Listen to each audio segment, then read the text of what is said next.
Hello, Saints.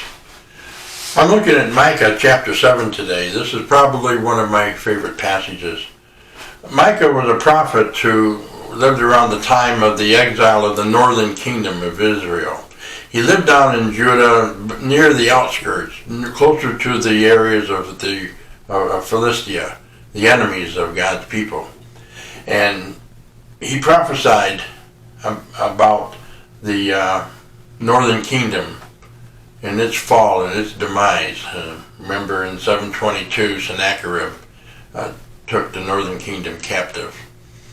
And this is about 100 years before Nebuchadnezzar takes Judah captive to Babylon. And so when he's there, he understands the powers around him that are seeking to destroy God's people.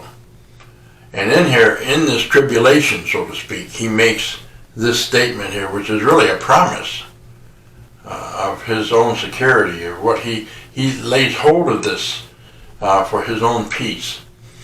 And that is something you and I can share too. Micah chapter 7, beginning in verse 7, he writes, "But as for me, I will watch expectantly for the Lord. I will wait for the God of my salvation.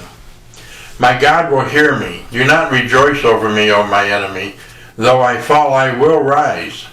Though I dwell in darkness, the Lord is a light for me. I will bear the indignation of the Lord because I have sinned against him, until he pleads my case and executes justice for me. He'll bring me out into the light, and I will see his righteousness." In our own struggle, we have here a promise that God has given to you and I. When we know that as sinners we deserve what we get, but as Christians we receive God's forgiveness and we stand in a new relationship with him. It's called justification. That he has covered us and has prepared us to be transformed, translated into his sons and daughters. And so he knows that as he's struggling, as he seems to fall, he's telling his enemies, don't rejoice about my falling. Don't rejoice about my demise. For I will rise. That's something they can't say. He says, God will hear me. Why? Because of our relationship with him. It's part of the covenant. He says, so don't rejoice over me. I will bear God's indignation, he says in verse 9.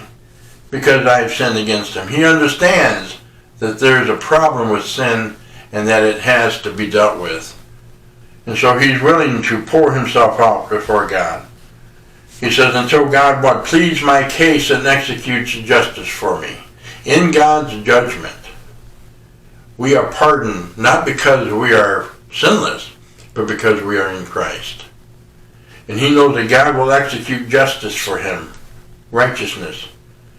And then God will bring him out into the light that the wicked can't stand in.